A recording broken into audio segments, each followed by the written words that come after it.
आता मध्ये आला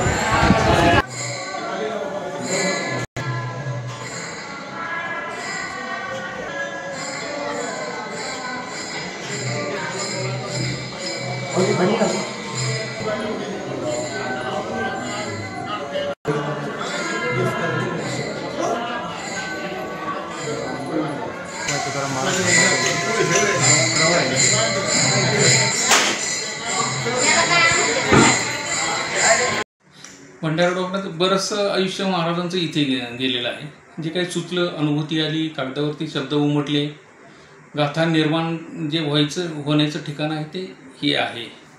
सगळ्यात महत्त्वाचं म्हणजे शिवाजी महाराज आणि तुकाराम महाराजांची भेट ही याच परिसरामध्ये झालेली आहे। तुकाराम महाराजांच्या पत्नी म्हणजे जिजाबाई जेव्हा महाराजांचे जेवण तयार करून घेऊन येत होत्या त्यावेळेला त्यांच्या पायामध्ये काटा मोडलेला होता। प्रत्यक्ष पांडुरंगाने तो गुराख्याच्या रूपात येऊन तो काटा काढला। तीही घटना किंवा गोष्ट याच परिसरामध्ये घडलेली आहे। नमस्कार, मी अनिल कारके, पुणे महानगरपालिकेतून डेप्युटी इंजिनियर रिटायर झालेलो आहे। 6.5 वर्ष झाली इथे भंडारा डोंगरावरती महाराजांचे जे मंदिराचं काम चालू आहे या ठिकाणी सेवा करायचं काम करतोय। तुकाराम महाराजांचा जन्म 17व्या शतकातला 1608 ते 1649 असं साधारण महाराजांना 41 वर्षे 1 महिन्याचं आयुष्य पृथ्वी तलावरती लाभलं। महाराजांचं राहतं घर देहूमध्ये आहे। जन्मघर जे आहे ते देहूमध्ये आहे। मुख्य म्हणजे शिळा मंदिर आहे। तर शिळा मंदिराचा अर्थ 90% लोकांना माहिती नाही आहे, कारण आपला समाज बरंचसं माहिती करून घ्यायचा प्रयत्न करत नाही। महाराजांच्या गाथा किंवा अभंग ज्यावेळी इंद्रायणी नदीमध्ये बुडवले गेले त्यावेळेला महाराजांनी जे शिळेवर म्हणजे दगडावर बसून अनुष्ठान केलं, अन्नपाणी वर्ज्य केलं, विठ्ठलाचा धावा केला, ती शिळा उचलून मुख्य मंदिरामध्ये नेली आणि त्या शिळेची स्थापना केली। आता काळ्या पाषाणातली तुकाराम महाराजांची मूर्ती पुढे आहे, पाठीमागे ती शिळा ठेवलेली असते, शिळेवर शाल टाकलेली। 3 वर्षापूर्वी आपल्या देशाचे पंतप्रधान माननीय मोदीजींनी ज्या मंदिराचा लोकार्पण सोहळा केला ते शिळा मंदिर, ज्या ठिकाणी महाराजांच्या गाथा बुडवल्या त्या भागाला आनंद ढोह म्हटलं जातं। त्या ठिकाणी आता 11 कोटी रुपयाचं गाथा मंदिर झालेलं आहे। महाराजांचे 4145 अभंग तिथं मार्बलमध्ये कोरलेले आहे। कदाचित आपल्या देशामधलं ते एकमेव मंदिर असावं जे गाथा ग्रंथाचं मंदिर झालेलं आहे। तर महाराजांचा जन्म जरी आपल्या देहूगावामध्ये झालेला असला तरी त्यांचं बरंचसं आयुष्य बाहेर गेलं। बाहेर म्हणजे भामचंद्र डोंगर, भंडारा डोंगर आणि घोरवडेश्वर म्हणून डोंगर आहे। या ठिकाणी महाराज सकाळी उठल्यानंतर विठ्ठल विठ्ठल विठ्ठल करत निघून यायचे। भजन, चिंतन, कीर्तन त्यांचं चालू असतं। दुपारी त्यांना घरात सांगून जायची सवय नव्हती। दुपारी जिजाबाईंना म्हणजे त्यांच्या पत्नीला प्रश्न पडायचे की महाराज कुठल्या डोंगरावरती असते। मग जिजाबाई भाकरीचं टोपलं खाली ठेवायचे, जमिनीला कान लावायचे। ज्या बाजूने महाराज आले त्या जमिनीतून महाराज जिजाबाईंना विठ्ठल विठ्ठल विठ्ठल असा आवाज द्यायचा। देहूगाव ते भंडारा डोंगर असं 7 किलोमीटरचं अंतर आहे। जिजाबाई त्यावेळेला महाराजांचं जेवण घेऊन यायचं, महाराजांना आधी जेवू घालायचं आणि जेवण केल्यानंतर स्वतः जेवायच्या आणि 7 किलोमीटर अंतर परत जायचं। आत्ताची परिस्थिती पाहता आपली गाडी वरती डोंगरावरती येते। 450 वर्षापूर्वीची कल्पना आपण करू शकतो जिजाबाई कशा येत असतील किंवा महाराज इथे कसे येत असतील। शिवाजी महाराज आणि तुकाराम महाराजांची भेट ही याच परिसरामध्ये झालेली आहे। आपल्या डाव्या बाजूला जे आहे ते नांदुरकीचं झाड आहे। देहू गावामध्ये जो वैकुंठगमन स्थळ आहे तिथेही नांदुरकीचं झाड आहे। या नांदुरकीच्या झाडाखाली महाराजांनी बसल्यानंतर चिंतन, कीर्तन वगैरे झाल्यानंतर महाराजांना जी अनुभूती आली, शब्द सुचले, कागदावरती उमटले ज्याच्यामुळे गाथा निर्माण झाली. महाराज विश्वगुरू जगद्गुरू झाले ते हे ठिकाण.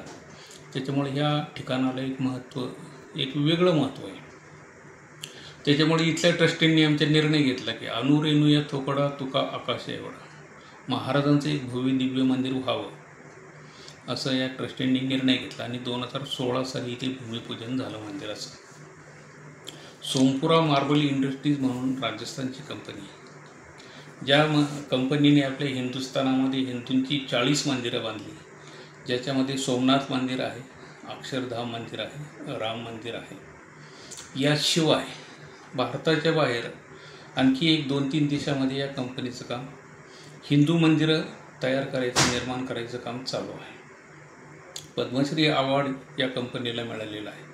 हा जो दगड येतो तो पूर्ण घडवून येतो राजस्थानमधून. 900 किलोमीटर अंतर आहे. जवळपास 1 लाख रुपये आपल्याला फक्त ट्रान्सपोर्टसाठी द्यावे लागतं. ज्या खाणीमधून दगड राम मंदिरासाठी जातो त्याच खाणीमधून दगड तुकाराम मंदिरासाठी. जे काम चालू आहे ते लोकसहभागातून चालू आहे. आत्तापर्यंत साधारण 70 कोटी रुपये आपले खर्च झालेले आहेत. अजून तेवढे अपेक्षित आहेत. शासकीय निधी आपल्याला कुठलाही मिळालेला नाही. शासनाने मात्र आपल्या ज्या मूलभूत गरजा आहेत, रस्ता, लाईट आणि पाणी, ते पूर्ण करून दिलेले आहेत. सगळ्यात महत्त्वाचं म्हणजे शिवाजी महाराज आणि तुकाराम महाराजांची भेटही याच परिसरामध्ये झालेली आहे. ज्याच्यामुळे महाराज विश्वगुरू झाले ते 1-2-3 गोष्टींचा आपण नक्कीच विचार करायला पाहिजे. 1630 साली जेव्हा दुष्काळ पडला त्यावेळेला महाराज महाजन होते. महाजन म्हणजे सावकारांचे सावकार होते, सावकारांना कर्ज देत होते. 1630 साली दुष्काळ पडल्यानंतर महाराजांना प्रश्न पडला की आपण जे कर्ज वाटप केले, शेतकऱ्यांना जर खायला अन्नच मिळत नसेल तर हे कुठल्या गोष्टींनी किंवा कुठल्या रूपात परतफेड करतील. म्हणून महाराजांनी जी गहाणखतं होती, आत्ताच्या भाषेत आपले महाराज त्यावेळेला रिझर्व्ह बँक ऑफ इंडिया होते, आणि आताच्या भाषेत जी काही गहाणखतं होती, आपण जे मॉर्गेज डीड म्हणतो, ती महाराजांनी फडक्यामध्ये बांधली आणि इंद्रायणी नदीमध्ये बुडवून टाकली. जी समाजाला बुडवणारी होती ती खाली इंद्रायणीच्या तळाशी गेली. गाथा ज्या होत्या त्या समाजाला तारणाऱ्या होत्या. त्याच्यामुळे ते 13 दिवसानंतर आहे तशाच त्या वरती आल्या. सगळ्यात महत्त्वाचं म्हणजे महाराजांनी आपल्याला 450 वर्षापूर्वी सांगितले की वृक्षवल्ली आम्हा सोयरी, आपण मात्र अजूनही झाडं तोडतोच आहोत. 450 वर्षापूर्वी महाराजांनी लिहिलं होतं की अनुरेणू या थोकडा तुका आकाश आहे. त्यावेळेला महाराज अनुरेणू वगैरे म्हणतात, आपण आत्ता अनुरेणू परमाणू वगैरे म्हणतो. सगळ्यात महत्त्वाची गोष्ट म्हणजे अंधश्रद्धेवरती 450 वर्षापूर्वी महाराजांनी प्रखर प्रहार केलेला आहे. जर नवस सायास करून जर मुलं होत असतील तर लग्न करायचं, पती करायची गरज नाही हे महाराजांनी त्यावेळेला लिहून ठेवले. आपण त्याचा फार बारकाईने अभ्यास केलेला पाहिजे. वास्तविक गाथा जी आहे तुकाराम गाथा, त्याच्यामध्ये एकूण 832 विषयांचा अभ्यास महाराजांनी केलेला आहे. आपण मात्र अजून गाथा पाहिजे तेवढी गांभीर्याने घेत नाही. अशा प्रकारे आम्ही हा प्रकल्प चालू केलेला आहे. आमचे ट्रस्टचे अध्यक्ष आहेत बाळासाहेब काशी, आणि बाकी जे ट्रस्टी आहेत त्या सगळ्यांच्या वतीने मी सगळ्या भाविकांना विनम्र आवाहन करतो की या धार्मिक सहकार्यामध्ये आपण आपल्या इच्छाशक्तीप्रमाणे सहभाग नोंदवा ही विनंती. धन्यवाद. रामकृष्ण हरी. चालू घडामोडींचे अपडेट्स जाणून घेण्यासाठी आपल्या डिजिटल न्यूज चॅनलला नक्कीच सबस्क्राईब करा, लाईक करा, शेअर करा आणि कमेंट देखील करा. आणि हो, बेल आयकॉनवर प्रेस करून नोटिफिकेशन